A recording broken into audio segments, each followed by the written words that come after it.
ไปต่อที่โทรเลขแสดงความอวยพรจากสหายทองดุลศรีสุฤทธิ์เลขาธิการใหญ่คณะบริหารงานศูนย์กลางภาคประชาชนปฏิวัติลาวประธานประเทศ แห่งสาธารณรัฐประชาธิปไตยประชาชนลาวส่งถึงสหายกิมเจิงอุนเลขาธิการใหญ่พรรคแห่งงานเกาหลีประธานกิจการแห่งรัฐสาธารณรัฐประชาชนประชาธิปไตยเกาหลีเนื่องในโอกาสวันสร้างตั้งพรรคแห่งงานเกาหลีครบรอบ 80 ปี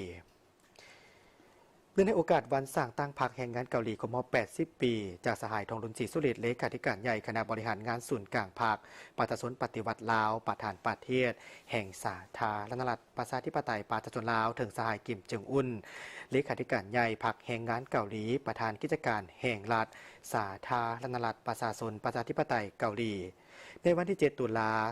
2025 ในโอกาสเยี่ยมยามรัฐกิจที่สาธารณรัฐประชาชนประชาธิปไตยเกาหลี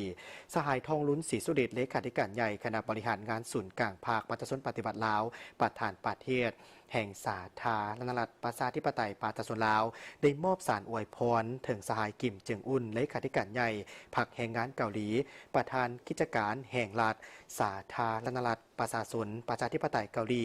เนื่องในโอกาสวันสร้างตั้งพรรคแห่งงานเกาหลีครบรอบ 80 ปีก็คือวันที่ 10 ตุลา 1945 50 ตุลา 2025ซึ่งมีในดังนี้เนื่องในโอกาสวันสร้างตั้งพรรคแห่งงานเกาหลีครบรอบ 80 ปีข้าพเจ้าต่างหน้าพรรครัฐและประชาชนลาวบรรดาเผ่าขอแสดงความคำนับสมเสยอันอบอุ่นและส่งคำอวยพรใส่อันประเสริฐมายังสหายและผ่านสหายไปยังคณะบริหารงานศูนย์กลางพรรคแห่งงานเกาหลีสมาชิกพรรคและประชาชนเกาหลีไอ้น้องทุกทั่วหน้าข้าพเจ้ามีความภาคภูมิใจและปิติยินดีเป็นอย่างยิ่งที่เห็นว่าตลอดระยะ 80 ปีที่ผ่านมาภายใต้การนำพาอันเด็ดเดี่ยวเข้มแข็งของพรรคแห่งงานเกาหลีประเทศและประชาชนเกาหลีไอ้น้องสามารถได้ผลสำเร็จอันใหญ่หลวงหลายด้านรักษาได้ถึงมากผลของการปฏิวัติได้อย่างมั่นคงการเมืองมีความเสถียรภาพนักแน่นเรื่องงานป้องกันชาติป้องกันความสงบมีความเข้มแข็งเศรษฐกิจได้รับการพัฒนาอย่างมั่นเที่ยงชีวิตการเป็นอยู่ของประชาชนเกาหลีได้รับการยกระดับขึ้นเถื่อละก้าวบทบาทและอิทธิพลของสาธารณรัฐประชาชนประชาธิปไตยเกาหลีพ้นเด่นในเวทีภาคพื้นและสากลพวกข้าพเจ้าเชื่อมั่นอย่างนักแน่นว่าโดยภายใต้การนำพาอันสลัดส่องใสของพรรคแห่งงานเกาหลีที่มีสหายเลขาธิการใหญ่กิมเจิงอุนเป็นแกนกลางนำพาและเป็นผู้สืบทอดแนวคิดจูเซที่ยิ่งใหญ่นั้นพรรคแห่งงานเกาหลีจะสืบต่อนำพาประชาชนเกาหลีไอ้น้องย่าได้ผลสำเร็จใหม่ใหญ่หลวงกว่าเก่าในภารกิจปกปักรักษาและสร้างสรรค์พัฒนาประเทศชาติให้มีความเข้มแข็งยิ่งใหญ่อย่างบ่จุดยั้งขออวยพรให้สายผูกพันมิตรภาพในการหัวมืออันเป็นมุ่นเสื้อที่มีมาแต่ดุนนานระหว่าง2 พรรค 2 รัฐและประชาชน2 ชาติลาวเกาหลีที่ริเริ่มโดยประธานกิมอินซุง